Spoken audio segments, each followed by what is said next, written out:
Some thousands of years ago, a tiny settlement lay on the plain of the Liffey, that river beside whose smoothly flowing waters the fabulous Princess Isolde once dreamed of love.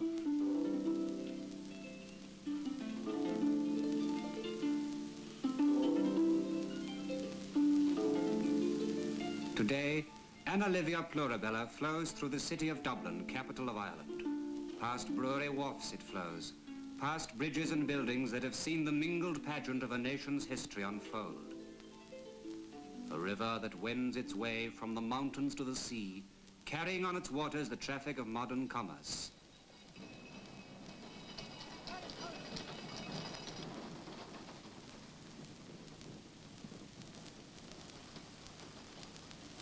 As it widens into the bay, the foreshore of Clontarf and the headland of Howth bear witness to the epic struggle between the Norse invaders and the Irish under their High King Brian.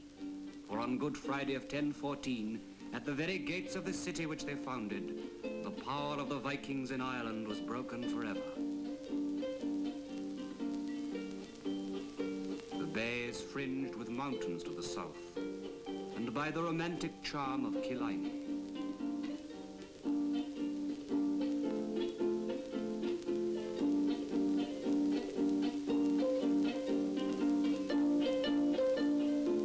While to the north, the head of Howth stands guardian over a city which softly nestles beside its setting of sea, sky, and hills.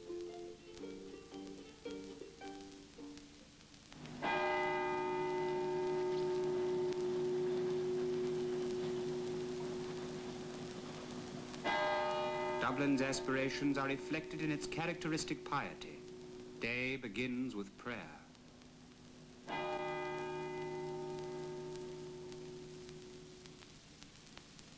Its routine jobs proceed with much the same patterns as those of any large city, but its tempo is gentle and leisurely.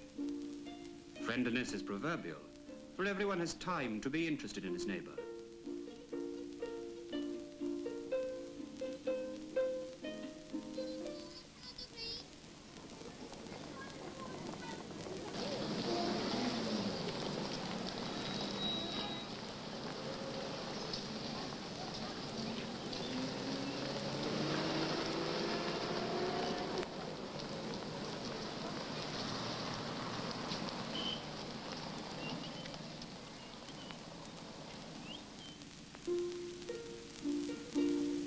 Leisure is important to the Dubliner. Beside the busy shopping centre of Grafton Street lies the pleasant park of Stephen's Green. It is a microcosm of that greater heritage which the Dubliner possesses at the very gates of his city.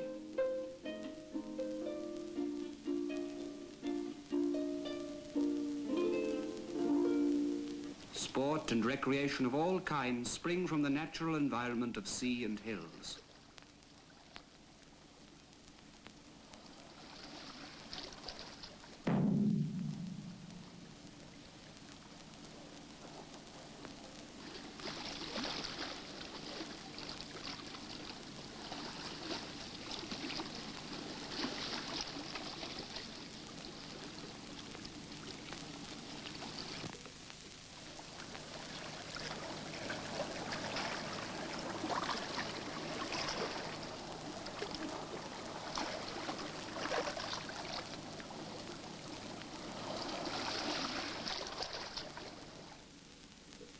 The national pastimes of Gaelic football and hurling bring their thousands of followers to Croke Park, where the finals in the inter-county games decide the champions for the year. Excited crowds are seldom disappointed by the standards of sportsmanship displayed.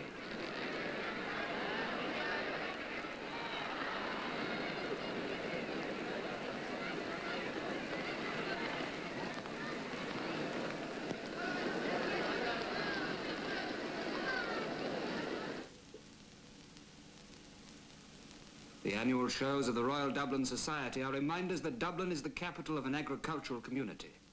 And this society, which was founded in the 18th century, has not only fostered rural activities, but has provided Dublin with many cultural amenities.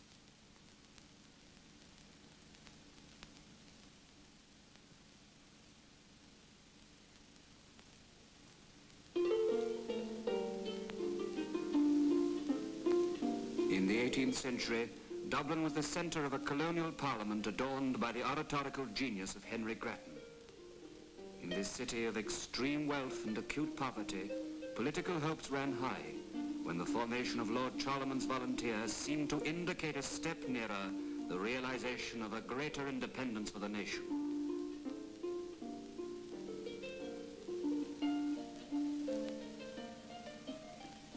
It was a gay city which held its levees at Dublin Castle.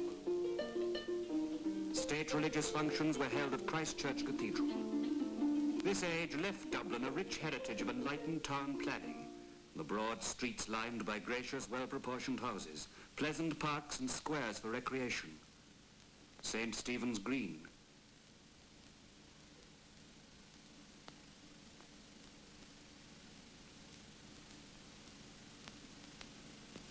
Merrion Square.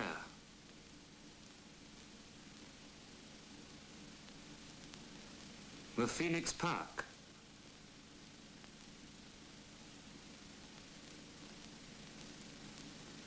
Ringing the city are the pleasant waterways of the Grand and Royal Canals, still used for inland transport.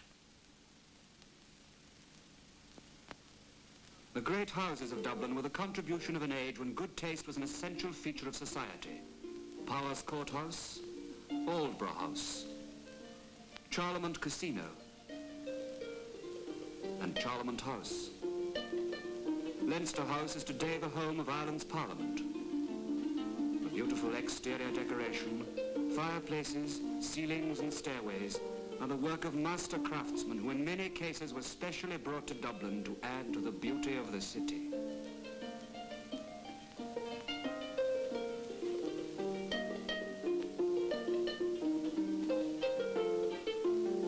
The public buildings were magnificent in scale, and the custom house designed by James Gandon is a fine example.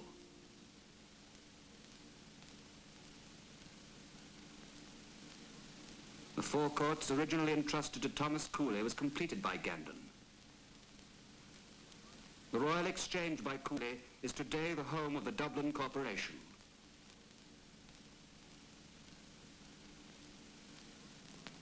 The Royal Hospital Kilmainham was built in the late 17th century for the reception and entertainment of ancient, maimed and infirm officers and soldiers. Stephen's Hospital and the Rotunda, the first maternity hospital in these islands, enshrine Dublin's medical tradition which goes back many centuries. Learning and the arts have flourished in this city. Through the gates of Trinity College, many famous writers, statesmen, philosophers and scientists have passed. For this was the University of Edmund Burke, Oliver Goldsmith, Bishop Berkeley, and Jonathan Swift, Dean of St. Patrick's Cathedral. This great man was born beside the castle steps. Bitter satirist and immortal author of Gulliver's Travels, he lies buried in his cathedral beside the Stella whom he loved. His last gift to his city was the mental hospital of St. Patrick's, the charity of a man whose heart was torn by savage indignation at the social and political wrongs of his age. It was the heyday of the arts in Dublin. Richard Brinsley Sheridan of Dorset Street wrote The School for Scandal. His father, Tom Sheridan, was impresario of Smock Alley Theatre, whose brightest star was the incomparable Peg Woffington. John Field of Golden Lane invents the nocturne and is buried in far-off Moscow. Michael Kelly of Mary Street creates the role of Don Basilio in Mozart's Figaro in Vienna. On the 13th of April, 1742, at Neil's Music Hall, Fishamble Street, George Frederick Handel conducts the world premiere of The Messiah.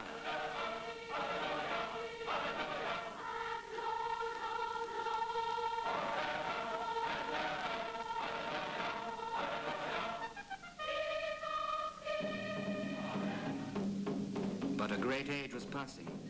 Tyranny opposed the demands of freedom-loving patriots.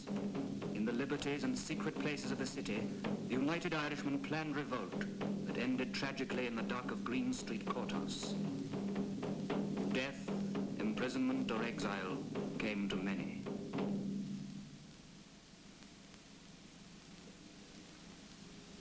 So died Wolfe Tone, father of Irish republicanism, Lord Edward Fitzgerald. Robert Emmet, the romantic star of Ireland's aspiration, who was to be lamented by the poet Thomas Moore. And so seemed to die too the hopes of a nation. The Act of Union with England was passed. The Irish Parliament was no more. An aristocracy fled, leaving decay behind them, and a dream that Dublin has never quite forgotten.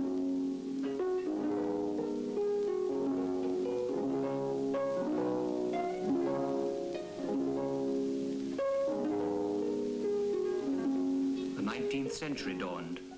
Dublin became the centre of Irish nationalist activity. Daniel O'Connell, the liberator, won Catholic emancipation and became mayor of the city. Catholic places of worship sprang up, and education for Catholics became a reality.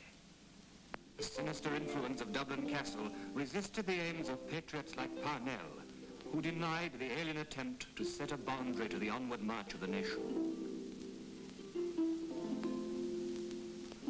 Dublin has ever been a city of writers. The tragic Mangan sang of dark Rosaleen, the eternal spirit of Ireland. The brilliant Oscar Wilde spent his childhood beside the park of Merrion Square. George Bernard Shaw was born in the modest neighborhood of Sing Street. Douglas Hyde, afterwards to become the first president of a new Ireland, inaugurated with the aid of men like Owen MacNeill the Gaelic League for the Preservation of the Irish Language. And so was opened up a whole new literature to which later generations have added. Irish music and pastimes have moved forward beside the study of that language described by the 17th century poet Geoffrey Keating. Milishan tangan reilig, go gon chavwil cheklie, glor geirchin glin gasta suir chelia sult vlasta. The awakening of national consciousness produced a rich flowering in English.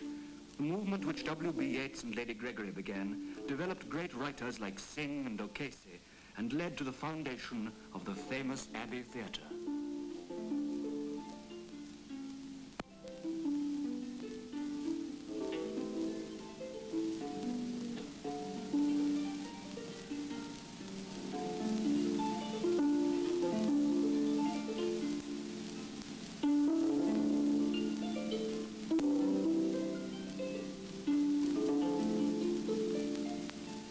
Outside it all stood James Joyce, inspired chronicler of the city, walking into eternity along Sandymount Strand.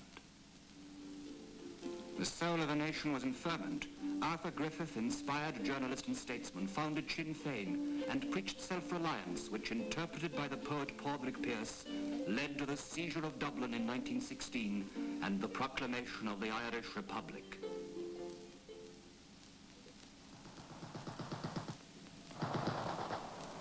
Years of tragic struggle lay ahead, but Dublin and with it the Irish nation rose like a phoenix from its ashes. Dublin, once the stronghold of Viking, Norman and Saxon, had at last returned to its people.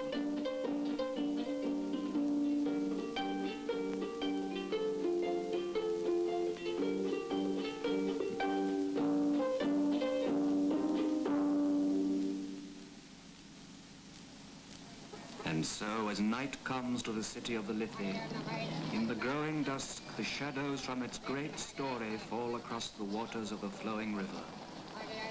Its people snatch the last few hours from the rationed day and enjoy the less organized but more spontaneous pleasures of the city's night.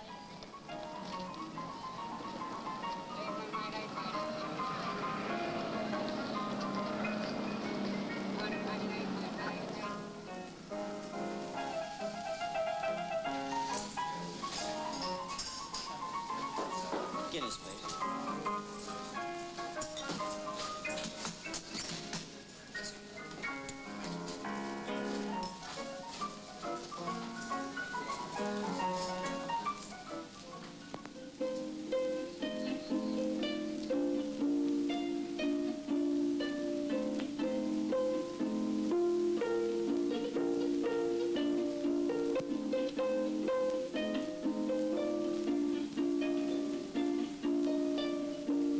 Reflections bridge the night with the ripples of the morning breeze as Dublin wakes to a new day.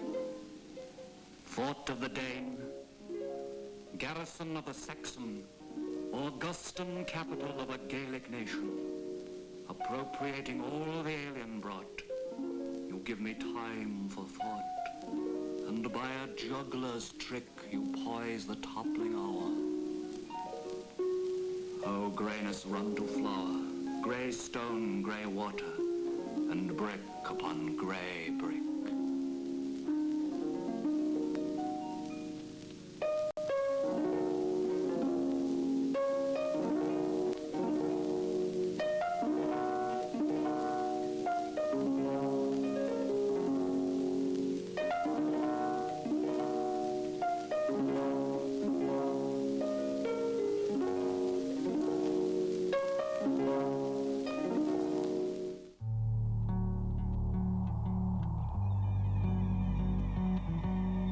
Chlár na seachtainna se thugann brean ó seo de siar a scanán i duine ar wathile sláinte an pobal.